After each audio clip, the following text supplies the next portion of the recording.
Cher toi, toi que je ne connais pas et qui pourtant m'as raconté ta vie entière sans rien omettre, tu espérais que la postériorité vive mieux que toi. C'était ton vœu le plus cher. D'une certaine façon, c'est le cas. Mais d'une autre, c'est bien pire aujourd'hui. Il faut être positif, je sais. Mais en comparant systématiquement notre époque à la tienne pour se sentir mieux, on ne se révolte plus. On ne s'interroge plus sur les situations que l'on vit. Alors oui, certains problèmes dont je vais te parler vont te sembler insensés et futiles au regard de ce que tu as subi. Mais c'est en pensant comme cela que l'on accepte les injustices qui nous entourent. Enfin, je suis sûre que si tu avais vécu à notre époque, tu aurais été horrifié par ce que l'on voit. Mais bon, comme je l'ai dit, je tente d'être positive, donc je commencerai par les changements qui se sont produits depuis 1915 et qui ont amélioré la vie des gens. Si Hilde, Marcel ou n'importe quelle autre femme de ta vie avait vécu après 1948, elles auraient pu participer aux prises de décision de la Belgique. Ça te semble étrange, n'est-ce pas ? Pour moi, ce qui est étrange, c'est qu'un citoyen ne puisse pas avoir son mot à dire sur la vie de son pays parce qu'il n'a pas les bonnes parties génitales. Et oui, tu ne l'as peut-être pas fait exprès. Mais en acceptant cette situation sans rien dire, tu participais à l'infériorisation des femmes. Plus pratiquement, en 2020, les lavoirs n'existent plus. La majorité des familles belges ont des lave-linges électriques, mais aussi des voitures, la télévision. Ces changements et tant d'autres ont permis aux gens de vivre mieux et plus longtemps. D'ailleurs, tu te demandes probablement comment je fais pour en savoir autant, alors que je suis une fille de 16 ans. J'ai, comme les jeunes de mon âge, quelques bases en informatique et je sais utiliser Internet. Beaucoup de mots inconnus, n'est-ce pas ? Internet. C'est un réseau immense de télécommunications informatiques développé au niveau international qui permet d'accéder à des données de toutes sortes grâce à un codage universalisé.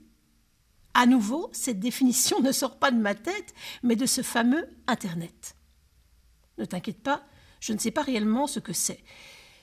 J'ai juste appris à m'en servir. Grâce à cette chouette invention, l'information est disponible partout et il est possible de communiquer à travers le monde entier.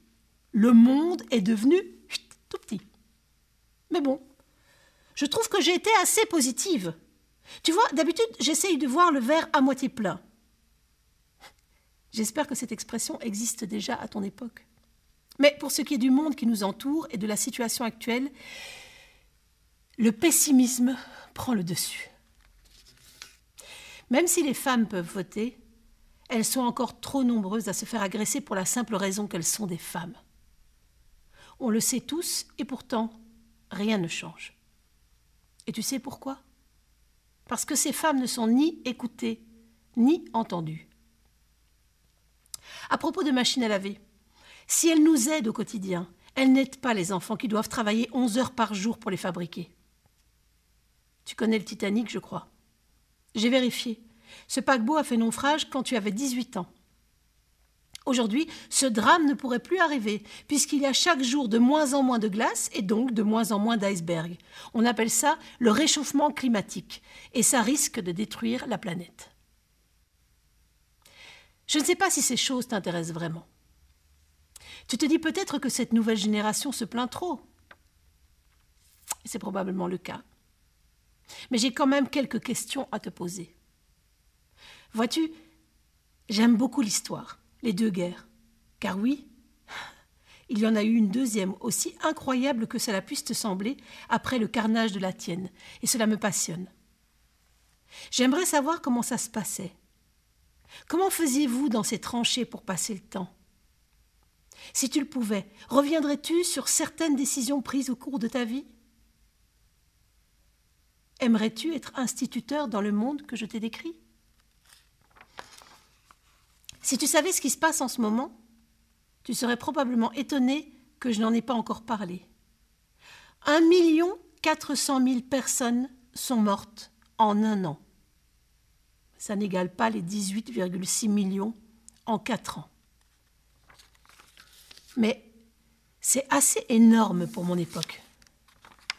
Un virus se propage depuis plus d'1 an dans le monde entier. tuant beaucoup de gens sur son passage. On l'appelle le Covid-19 ou coronavirus. Notre défense ? On ne peut combattre cet ennemi-ci avec des fusils et du gaz moutarde. Non, rester enfermé chez soi, voilà la solution. Toi qui attendais des journées entières sous la terre et dans la peur, en te demandant quand tout cela s'arrêterait, je pense que tu peux imaginer. Ce n'est pas plus facile au quotidien. Mais comme je le disais, autant voir le verre à moitié plein. On a quand même l'impression que notre jeunesse nous est enlevée, que l'on perd une partie de notre vie. À nouveau, ça sonne familier. N'est-ce pas ? 2 générations à qui l'on a arraché la jeunesse. Cette époque où l'on est censé apprendre, se tromper, rire. On se ressemble finalement. Moi qui ai commencé ma lettre en colère contre tout et tout le monde, je suis maintenant triste. Toi qui espérais un meilleur avenir pour les jeunes du XXIe siècle, tu serais bien déçu si tu nous voyais. À l'affût de chaque information pour savoir si l'on pourra respirer sans masque ou voir notre famille pour les fêtes. Mais bon, c'est bientôt Noël, alors je finirai ma lettre par de l'espoir et de la magie. Ta génération a réussi à se relever et à profiter de la vie. J'espère que la mienne fera de même. Parce qu'après tout, le malheur, n'est-ce pas lui le premier et seul ennemi à éliminer ? Fiorella, Rebecque.